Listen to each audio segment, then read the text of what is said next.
Hello and welcome to episode 2 of the New Horizons podcast.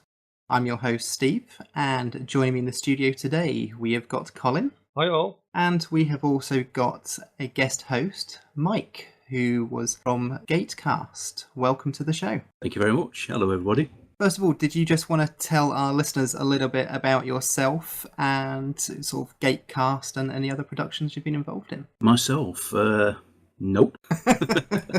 As my long-term podcast co-host, Alan will say, he's known me for about 9 years. He ain't got a clue what I look like. He's not quite sure. We've never met. I like it that way. Basically, I live in Ilkeston, a small town in the middle of England, halfway between Nottingham and Derby. I work in Nottingham. I love science fiction. I've relied on podcasts to give me thousands and tens of thousands of hours of enjoyment while I've been working over the years, and I got talked into doing a Stargate podcast about 9 years ago. I finished that this year, and now I'm going to just appear every now and again on other people's podcasts, such as this one. All the fun, but without the stress. Exactly. What's your history with Star Trek? When did you start watching that? I'm a original series. I grew up watching Captain Kirk and Mr. Spock, both live action and animated.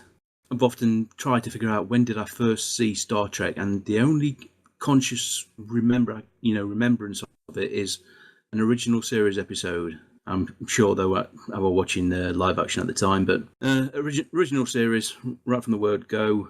Well, from when it aired in Britain anyway. I'm not quite that old. Close, but not quite that old.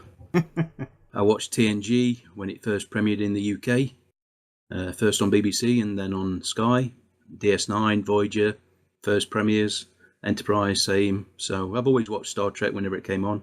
Discovery is not going to be any different, although I'll be quite honest and say at this point I'm not overly excited about the show. This episode we are covering what we know of the Federation with what we have seen so far and heard so far about Star Trek Discovery.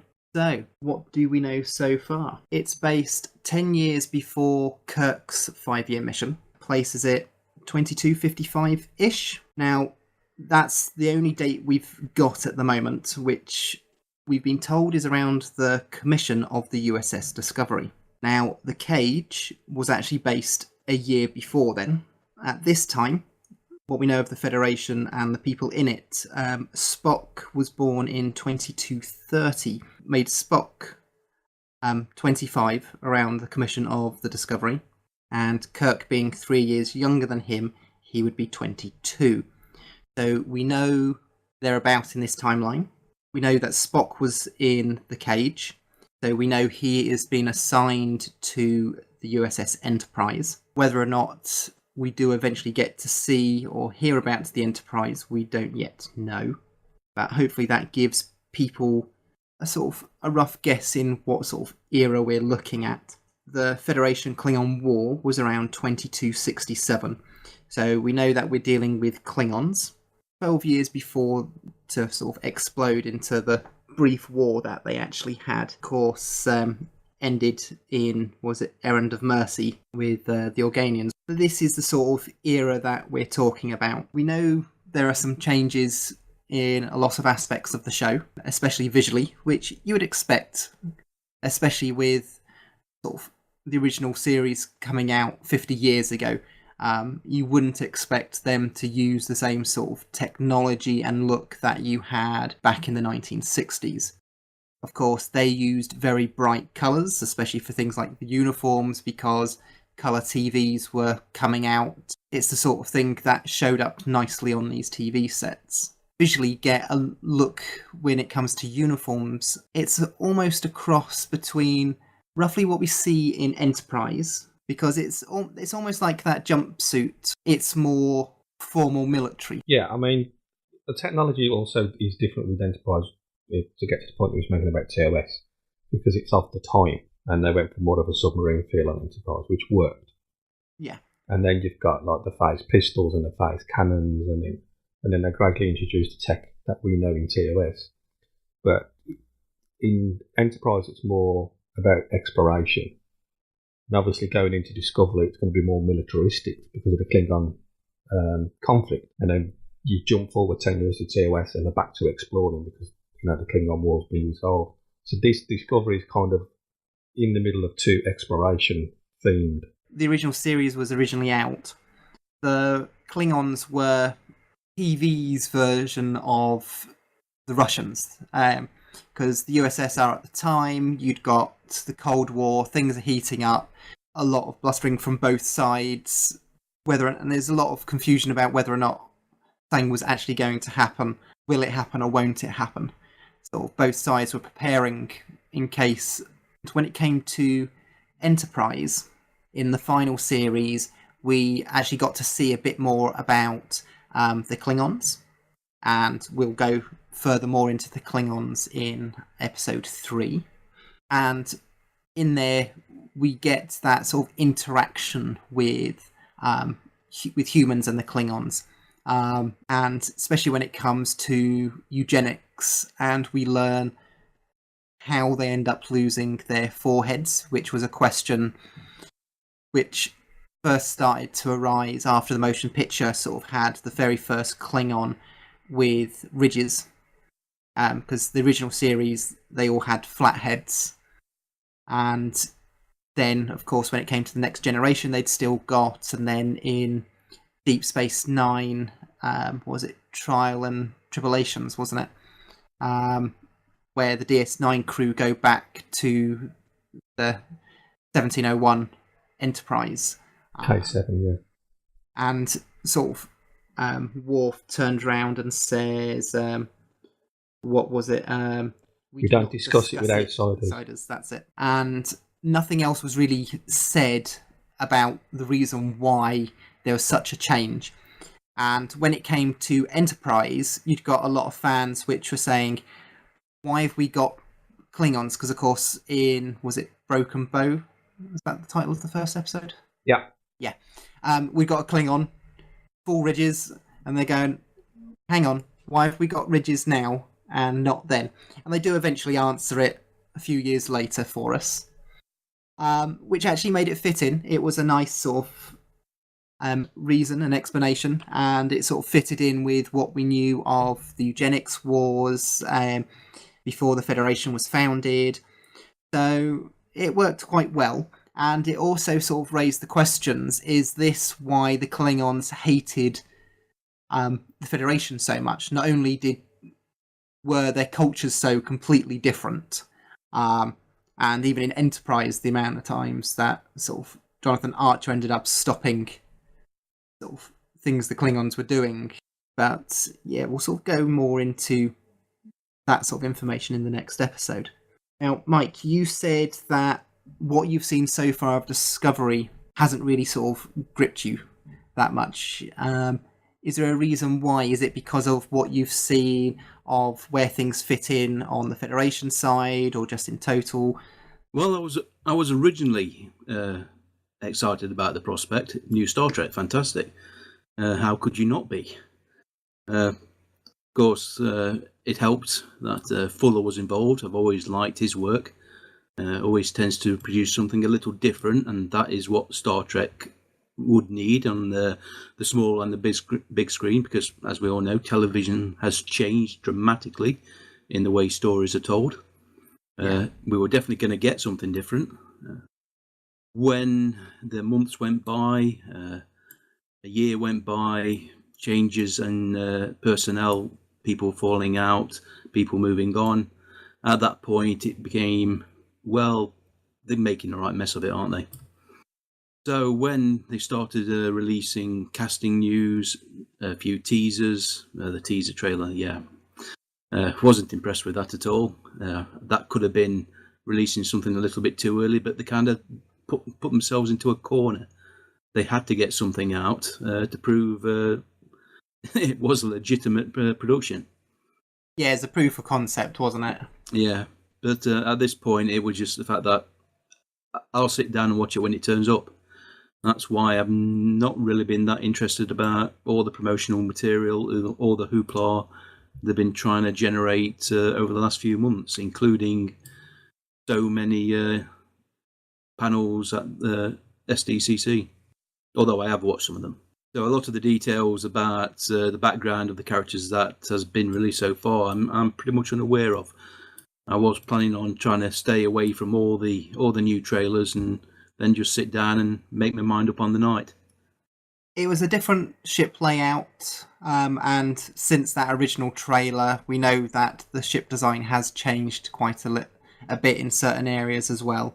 And of course, in the subsequent trailers that we've had, we have only seen the other ships that are involved. We haven't actually seen anything of the USS Discovery, so that's still being left as a big sort of reveal. I know that they had to get something out to say, look, this is coming, and I know it was very early, but I liked the way that they didn't really show anything off in that first trailer. They kept it sort of very basic. They'd got the basic design there. They had a quick CG render sorted for it, and that was it. It was just like, something new is coming, which is what a trailer is supposed to be. These days, I think we get way too much in trailers that by the time you actually watch the film, you know exactly what's happening. With what they've done with Discovery, I think they've released just enough that you get to see a lot of the looks of it, but it's not really giving you anything sort of story-wise for it. Which is a good thing, like you say. Exactly. Because they are walking a minefield story-wise. The decision to go the prequel route, it gives them a lot of structure to work on, to build upon, which is great for story, for writers.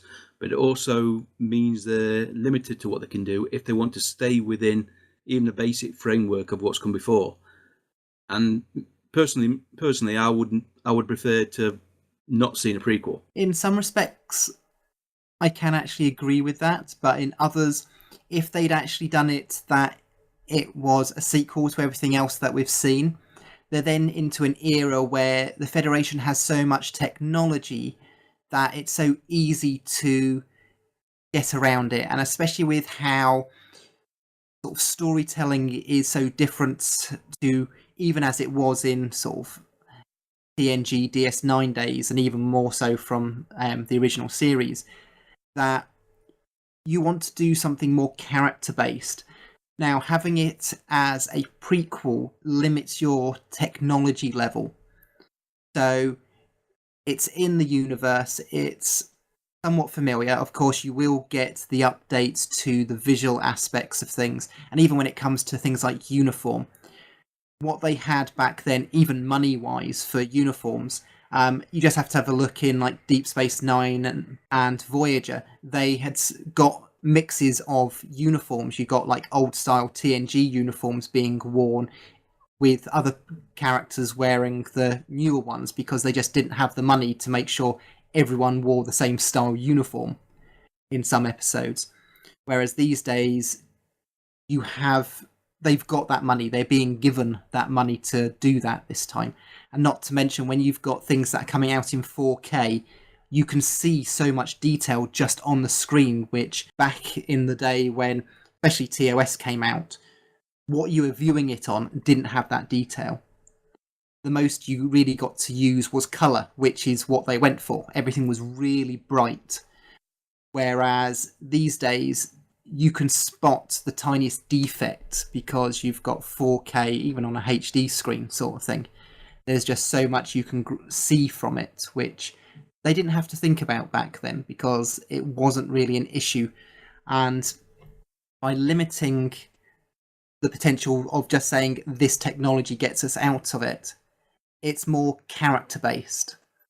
I think one thing Star Trek and any well-written sci-fi proves that the human race, humanity, remains as is, regardless of the technology that propels them outward.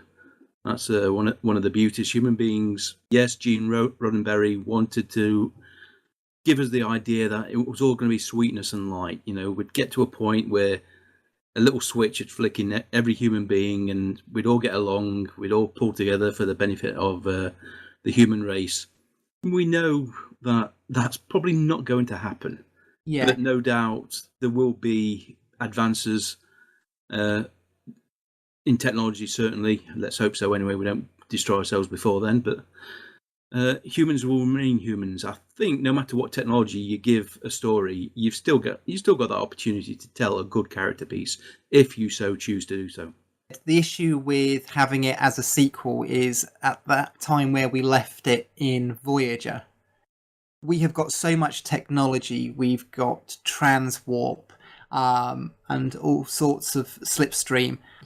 You've got all sorts of other technology that literally, here comes a problem, oh, we'll just get this done, and oh, there it is. That's why I think they went for a prequel. Me too, and that's what I liked about it. Now, as Mike was saying, it's good in some respects because they know where they can and can't go because they've got the structure in and everything else. But then you've got, of course, the fans who are just going, oh, I don't like it. It looks nothing like it did in the 60s. And to me, I'm saying, seriously, you want a new show to come out? Yeah, but they did this with TNG. I know. Well, when they announced TNG, the people were up in arms because you can't. What do you mean you want to make a new series with a new cast and call the ship the Enterprise D? They was up in arms, and then they swung round. Then they announced Enterprise. So you can't do a prequel. They can do a prequel, and then they moaned in Enterprise because the Romulans were in it, and they weren't supposed to encounter the Romulans that early. Yeah, and the Romulans had cloaking technology, which wasn't supposed to happen until TOS. So it doesn't matter what incarnation of Star Trek comes out, someone's going to moan about it. People moaned about DS9 because there was humans arguing with each other. Exactly. And it's just like, the thing with fans is you always get this. All you see is people complaining, going, oh, don't like it because that doesn't look like it did back then. That breaks canon. Well, canon is the latest thing that they bring out on screen. One example is Warp 10. There was a few times that Captain Kirk took the Enterprise over Warp 10, and then that got completely rewritten. Yeah, that got completely rewritten when it came to Voyager, and Warp 10 was the fastest you could go. And you'd got, even in the the actual TOS films, you'd got at Warp them going round, doing corners and going round the sun. But then again, in Voyager, the rules of warp, straight line, no left and right. So canon. Yeah, but you got to admit, you'd love to have seen Kirk have a salamander baby. Yeah, but yeah, it's just canon has always been rewritten to fit whatever they were doing at the time. Now, one of the things, to varying degrees of success, it has to be said. Yes, it's like the transports on a hologram. They work when they need them to work, and they break down when they need them to break down. Exactly. It's like Diana Troy. She was an empath one week and a telepath the next. Yeah. I mean, we're just talking about TV and the movies at the moment when it comes to canon. But I'm a huge reader of original series paperbacks. And I think novels and novelizations are so much more capable of creating backstory, putting canon in place, which they're not canon, we all know that, but they do such a better job. And most of my worldview when it comes to Star Trek is pulled from novels, even though it has no foundation in canon at all. Absolutely, I'm the same, except for me, I'm more of the TNG DS9 Voyager era novels. And, like, for example, on the ships you've got holograms coming up, which you didn't really see in the TV show. Again, it was a money thing, a time thing, technology thing, that it just wasn't possible for doing it on a weekly show, especially with the rate that they had to get these things out, sort of thing, because they're still filming while things were actually being shown. Whereas, especially as it's on a streaming service, they're not limited to the 44-minute rule or anything else like that. Has that been confirmed for Discovery? The only thing they're concerned about Discovery in relation to the actual product is it's going to be more mature in its content, both sexually and violence-wise, and the average running time of the show is going to be around about 45 to 50 minutes. Right, okay. Because when people say, oh, it's on a streaming service, the first thing you think is, right, they're going to drop it all in one go, as Netflix and Amazon do for their own original content. Not always. They have a lot of content they still release weekly. Isn't that what they've licensed and bought in, though? Yeah, it's whatever license agreement Netflix signed. If Netflix make their own content, they release it straight away. So CBS said weekly. Okay, fair enough. That they do that now. I say Amazon shows some stuff on a weekly basis. That's the the licensing rights they've got. That I was disappointed in, but I understand why they do it, purely for economics. The second benefit of streaming is that you're not tied to 42, 44 minutes for network broadcast. That was one of my main worries, that the writers are going to be hamstrung by editors having to cut down episodes to fit broadcast television. No, what they've said is they will, of course, be aiming for the 45, 50-minute mark, but if an episode needs to be 60, 65 minutes or something, it will be that amount of time. Is CBS All Access a streaming service like Netflix, or is it like a streaming service that has adverts? Yeah, there's two pay tiers, isn't there? The basic one, you get the content with adverts, or you can pay a premium and have it without adverts. Yeah. Right. So I'm just thinking, if they're thinking of the advert, then that would factor into the length of the program. Yeah, that's another concern of the whole concept of traditional networks offering streaming services, but trying to still stick to the old model. You know, our half an hour or hour time slots. Basically, it's the same delivery, just done over the internet instead of the airwaves. But yeah, what they've said is they're aiming for around the 45, 50-minute mark, but they're not set to that in stone. For me, that made me happy, because I know when it comes to even things coming out in the movies, the amount of times a lot of things get lost because they have to cut it down because they don't want it over, say, 2.5 hours. Batman versus Superman, that was a prime example. They cut a whole load of that because it was originally over 3 hours long, and they were quite... Didn't make it any better. I actually enjoyed that film. I really like it. Really? Yeah. Okay. I've only seen the extended version, so I've no idea what the theatrical version was. Yeah, they missed out quite a few, I think, important parts to it. I'm happy with the way that's to be structured, so I think they've got plenty of time for doing the storytelling. And like they did after Gene Roddenberry's death, they had more internal conflict, which is part of daily life. You can work with someone that little things can end up exploding over nothing, misunderstandings. It's who we are, and I think we're going to get the chance even more so to sort of see that. We saw that quite a bit in, say, Voyager with Janeway and Seven of Nine, for example, and the internal struggle between what was going on there. And it'll be good to see, well, for me, I think it'll be good to see more of that. I'd just like to point out to listeners that, yes, this is a Star Trek Discovery podcast, even though Steve keeps mentioning Voyager. Well, at the moment we haven't seen Discovery, so we're talking about what we know of it and where it fits into the current Star Trek timeline. So just a Voyager fanboy, just admit it. I am. I love Voyager. I was shocked how many Voyager paperbacks I had when I had it clearing out my shelves this weekend. Well, I can't remember buying them. Well, Do you remember reading them? Well, one of the things you mentioned, Mike, was about the novels and about how they fill in backstories. And one of the things that even with Brian Fuller leaving the show, even though his main idea is still where they went from, the only thing that didn't happen with Fuller's with what Fuller wanted was he wanted it to be sort of more American Horror Story, sort of each season was a different part of an anthology sort of thing. But there were some things they've changed, but story-wise, it's from what I've been able to get from panels and interviews and things like that, it's all still based on Brian Fuller's vision of what Discovery should be. And one of the people who's behind that is Kirsten Beyer, who has written several of the novels that continued Voyager, which I've recently been reading, and the way she has been able to integrate previous things from The Next Generation, Deep Space Nine, Voyager, fits so well, and the writing, it's so clever.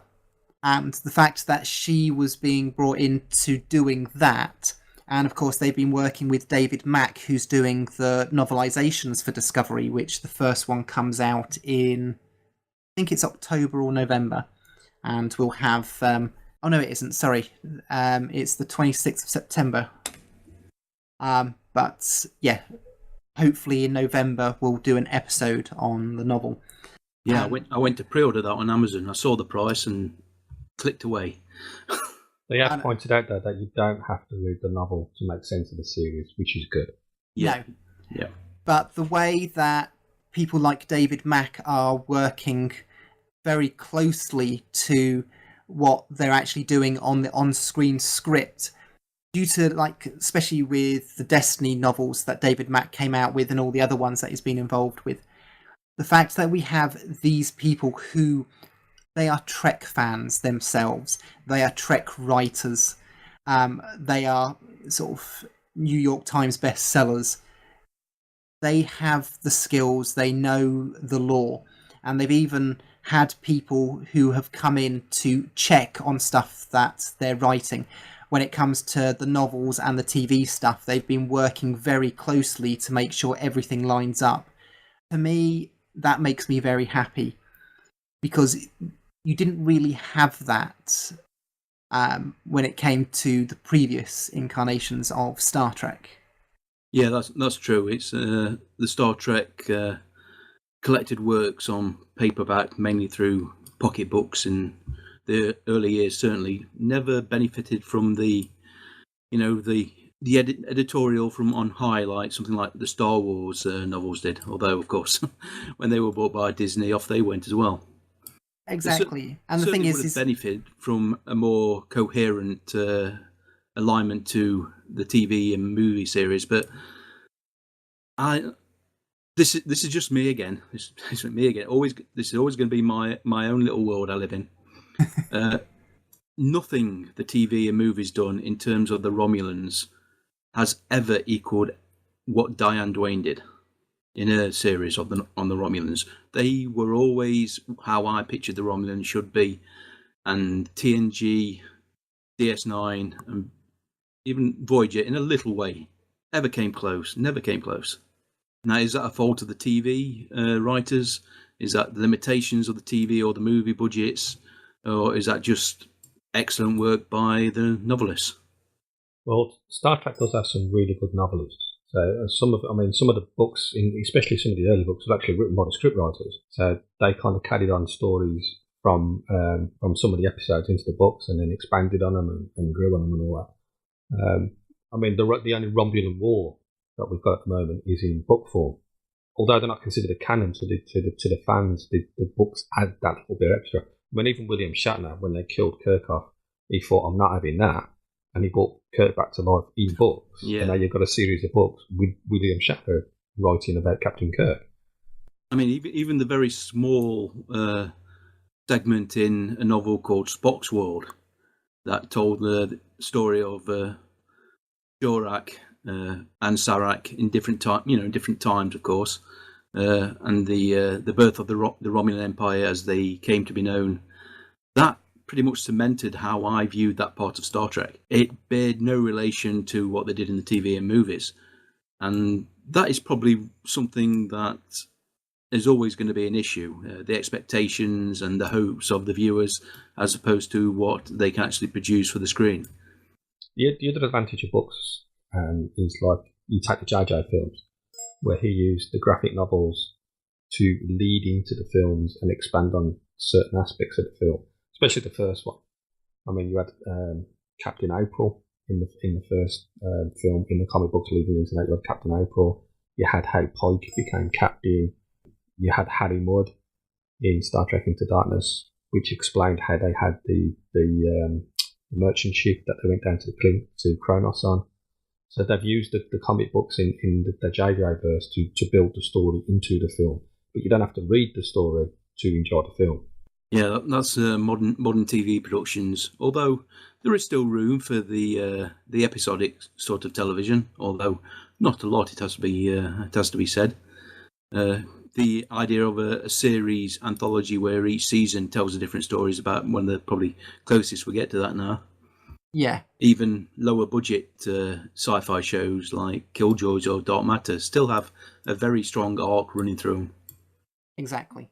Would you be more, because you're a bit on the fence about it, Mike? Would you have been more into it if it was going to be an anthology series and it was going to jump like 20, 30 years each series?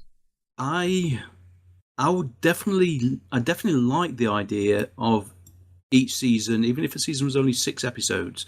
You know, how many we ended up with? Is it 15? Yeah. 15. Yeah, so that's a pretty good number, that is. Even if they'd done 6 episodes a year and each season had been totally different, you know, first on a ship, then on a base, I think that would have given the writers really something to stretch their legs. Obviously, the economics of that might have been questionable. So, obviously, trying to focus on, 2 ships as it turned out, in 2 separate half seasons with a artificially created gap between them. God bless them, CBS. It's so you can have your Christmas pudding. Of course it is. It's got nothing to do with spreading out the subscriptions. No, nothing at all. Stop being so cynical. But then you can always drop it for that period of time anyway. No, you can't, because they've been really crafty in the release schedule. If you have to pay for a month, right? So it's a month, and then if you can't drop it and then come back, because the episodes will be there in the next month. So it's basically you've got to do at least 2 months in a row. They've been really crafty the way they've done it. Yeah, but if you could if you wanted to, and you're on a budget, is wait to watch it for a few weeks, and then you just get it for the 1 month, and then you can always just get it. Yeah, we can, but CBS All Access going to do that. Yeah, Netflix are going to do that, but are CBS going to? Because Netflix have said they'll hold the series. So like you said, you could go on holiday for 2 or 3 weeks, which is what I'm going to be doing, and miss the first 3 weeks, and then come back and just watch a free episode. Yeah, you can stream it exactly the same way you do with Netflix. So you can just subscribe for a month, watch the entire half season before Christmas. So you can do that in November, and then once the second half is finished, you can then do the same again come sort of spring. So could they then just wait until the second lot and then just sign up and watch and catch up and then carry on watching? Yeah. So they're going to stockpile it just like Netflix do?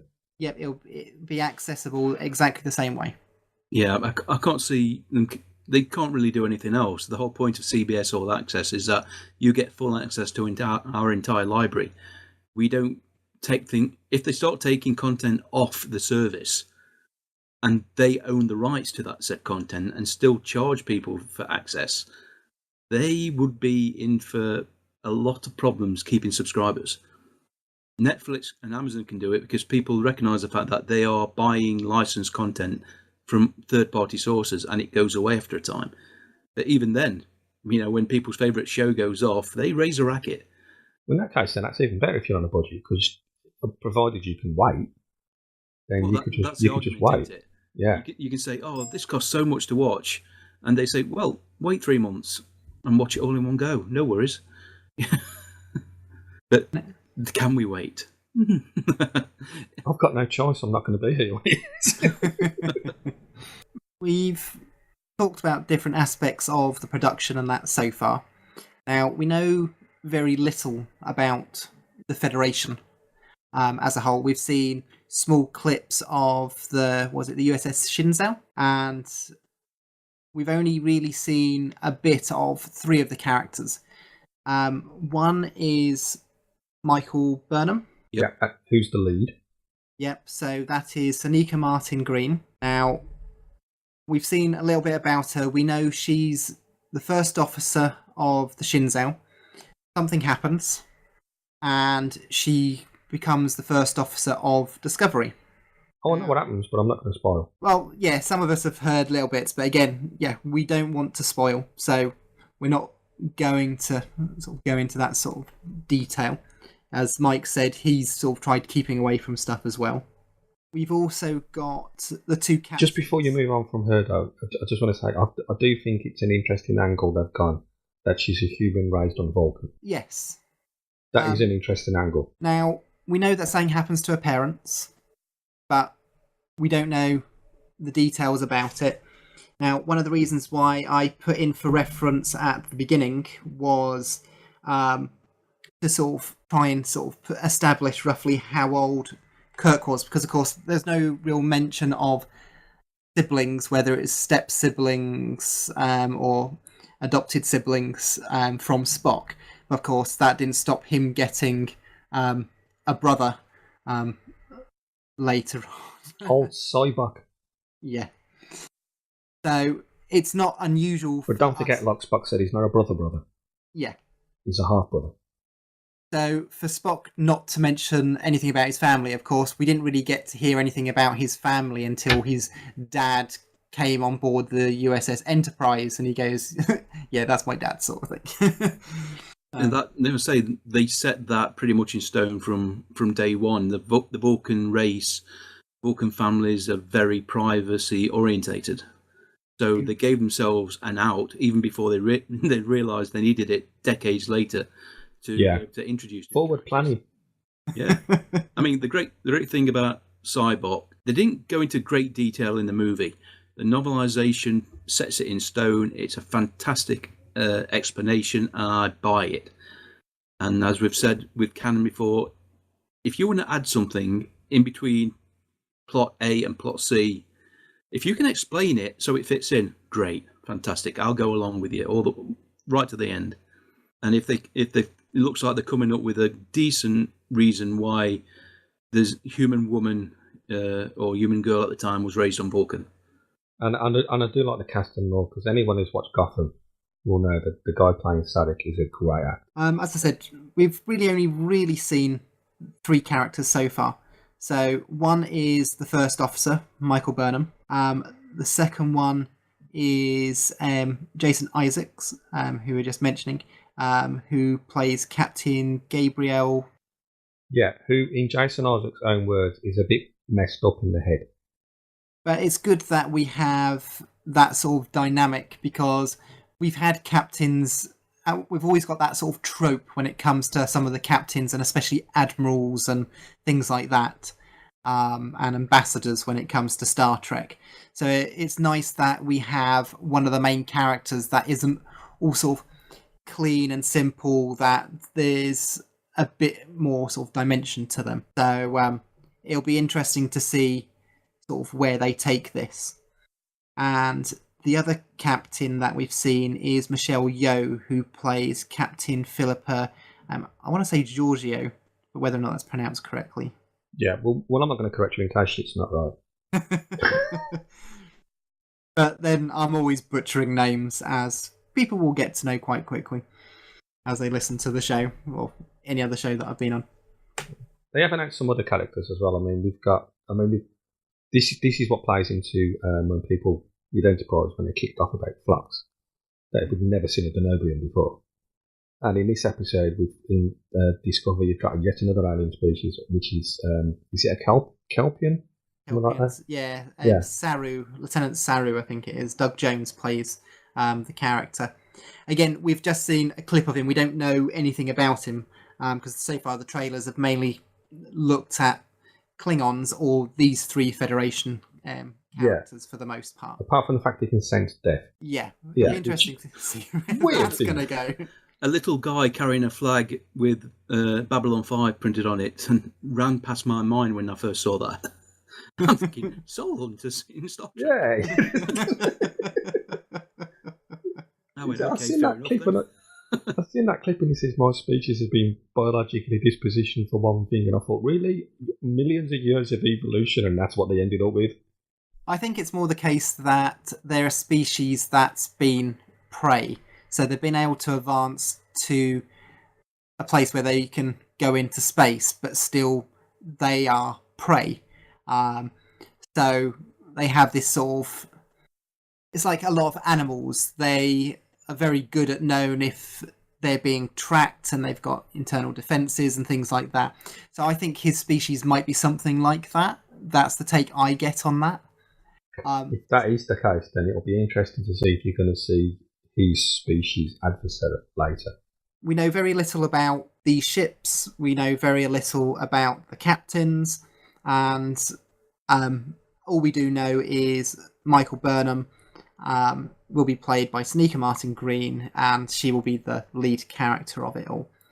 Now, one of the other Federation characters that has sort of kicked up a bit of a hoo-ha with fans especially is a character that we've actually mentioned, Harry Mudd. Harry Mudd was someone that we saw in the original series. So we see him probably around 13 years after this is based. One of the things is he's very sort of up in your face and very confident, which you didn't really get to see in the original series. My take on that is he was, of course, a lot younger then. Sort of had all these ideas and plans. Things go terribly wrong. And he's then just a peddler when we see him on, was it K7? I think the writers, they must know what they're doing, but I've got to admit that character has me worried. Harry Mudd wasn't on K7. Which starbase was it that he was... No. The trouble with Tribbles was it's supposed to be Harry Mudd, but Cyrano Jones. That yeah, it was Cyrano Jones. Sorry, yeah, but it should have been Harry Mudd, but they had contract problems or money problems or something, so they couldn't. So they just created a new character. But yeah, I'm trying to think. When was it that we did see Harry Mudd in the... You had him when he was ruling a load of robots, and Kirk did what Kirk does and talks a robot to death. Yeah. He also appeared in the animated series as well. Yeah, in the animated series, and also when he was selling women who use drugs to stay young. Yeah, Harcourt Fenton Mudd. What a great name! I know, that was brilliant. I loved the episode. The end of that episode, they create his wife about 50 times so she could just nag him for eternity. I gotta say, he was an enjoyable character in the original series. If in today's world, it's not probably a character you would write, at least not take seriously. From what I've seen, they are taking this Harry Mudd seriously. He's not a figure of fun. He's not this gallivanting dandy that comes in for an episode and disappears. He seems to be one of the main secondary characters. Yeah, lots of the episodes are going to revolve around him, unless he literally does pop in for a couple of minutes every episode, which seems to be a waste if he did. I can see him instigating something like he had in the previous episodes that we saw, where something happens because he got involved and, well, he just doesn't care because he's a common. Well, you've got that bit in the trailer where he says, "This is where it goes boom." Yeah. Which means he's something going on. What he knows is what's coming or something. I mean, obviously we're speculating based on 2 seconds of screen time. It may be that people like him, alone in small spaceships, are the vanguard of the Federation. They are going into these unexplored regions, looking for opportunities and bringing back intelligence, which Starfleet occasionally makes use of. They are like Neelix was in Voyager. He know the area a little bit, and occasionally come in useful. But of course, that also can mean that they're working their own angle. Starfleet be damned. Yeah, they are good. They are doing a lot of things in Discovery that others have hinted at, but they're actually doing it. I mean, the lead character is not the captain. The show's going to feature 2 captains and 2 ships. You've got an openly gay character. Well, actually, there's more than 2 ships, because in the trailer we see a third one. Oh, that's the Europa. Yeah. So it seems that right off the bat we're seeing multiple ships, which you don't tend to see that often. When it comes to Star Trek, it's always the primary thing. You don't tend to see much else. Yeah, so they're obviously like casting a wide net and so they can go in lots of different directions in season 2 and beyond. Now, the other character, which is I think the one that you were thinking of, which is a Federation character that's also kicked up another bit of stink within the fan base, at least, is, of course, a Vulcan character. Is that the one you were thinking of? No, carry on. All right. But yeah, Sarek. So this is Ambassador Sarek, which is Spock's father. And this time, this will be played by James Frain. Excellent actor. Yeah. And of course, as we know, the Vulcans, long-lived people, it makes absolute sense that people of his rank, of his status, would play a part in the Federation's expansion. And of course, if you're going to use a central Vulcan character, then you might as well go with one you know. Yeah, and it also makes perfect sense because obviously this is after Enterprise. And we know from Enterprise that when they first started out, they used the Vulcan star charts. We know that we had ambassadors on Earth and we had our own ambassadors on Vulcan. So we know from the very early days we had that sort of working relationship, which, of course, when near the end of Enterprise, it was coming, a lot of the storylines were about making sure the timeline was kept with creating the United Federation of Planets. So you'd got those core alien races that originally signed the UFP Charter, which included humans and it included Vulcans. So to have that relationship carry on, but still not many people from Vulcan serving still, because we know from things that have been said there weren't really many Vulcans that tended to be aboard Federation starships at that particular time. They probably still looked at the human race as kids running around the galaxy with very big guns, and that was something the Vulcan people, as a group, really frowned upon. And as you said, that the creation of the Federation, in part due to the events of the Romulan War that we never really got around to in Enterprise, but that final season, it was inspirational for this Star Trek fan. The close ties to the original series, the building of the Federation and Starfleet. The only thing that stuck a knife into my ribs and twisted every now and again was the fact that the change in the Vulcans, it seemed that should have taken place generations beforehand. I think for plot points that didn't really work. It's like, Sorak came along, started the change to the embrace of logic, and then they kind of, a couple of thousand years later, they stumbled just in time for them to find humanity. And then miraculously, 100 years later, they're back on track. It'll be interesting to see what they do with the main Vulcan characters in this show. Yeah, well, I'm not sure how much Sarek will be involved. I think he's just another one of the secondary contacts, the sort of person you'll sort of hear from through subspace communications sort of thing, more than sort of in person, and it'll be more used for maybe flashbacks of Michael Burnham as a child. I think he's going to be more involved in that way than with the actual USS Discovery. Yeah, or as her counsel. But yeah, again, it'll be interesting to see how they go with that. So, Colin, you thought when I first started going through some of these Federation characters, you thought I was going to go with someone. Who was that? Anthony Rapp, the actor, is going to be playing Lieutenant Paul Stamets. Oh, he's the openly gay character. Because he's already not the only gay aspect, but he's actually said that he's basically the Spock of the crew because he's seriously intelligent. Yeah, he's the guy that's into plants and bugs and things like that. Yeah, fungi. Fungi, that's it. He's a fungi guy, and apparently the fungi he said he's like, I don't know, maybe the Klingons like magic mushrooms or something. I don't know. But yeah, I mean, the backlash on Enterprise has been basically because the lead is a female who's not white. So you had the backlash on that. Then you had the backlash because Captain Lorca is English, and some people wanted American captain. And then you had the other backlash, which was the openly gay couple. So that's the three main backlashes that have been on the show. And I mean, the ships aside, because some people don't like to look at the ship. But the character-wise, that's the three main backlashes. None of those three topics were any of the things that came to mind when we've been discussing so far this episode. No, because to us, they're not relevant.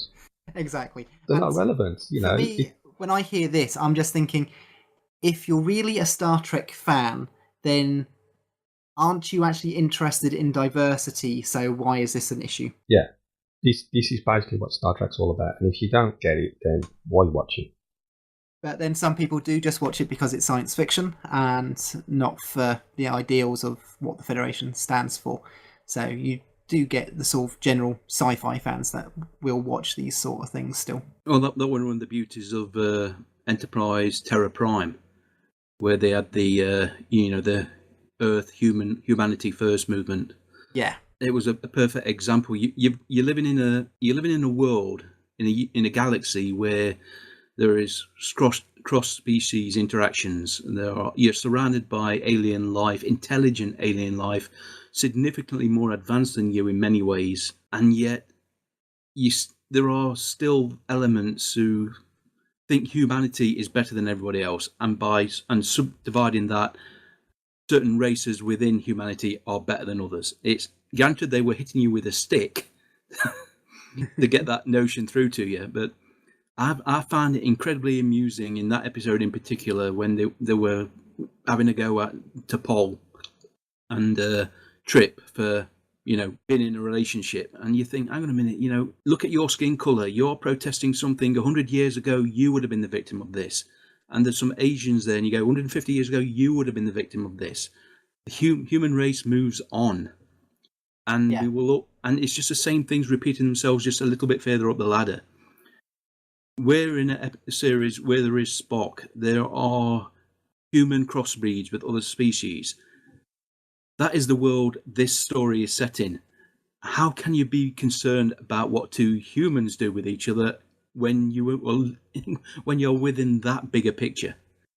And that's what you say. There are two guys who are in a stable relationship.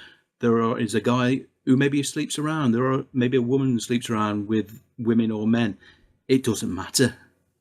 It's not important to telling the story. They've decided to make a main focus of a gay couple in a steady relationship. Fantastic.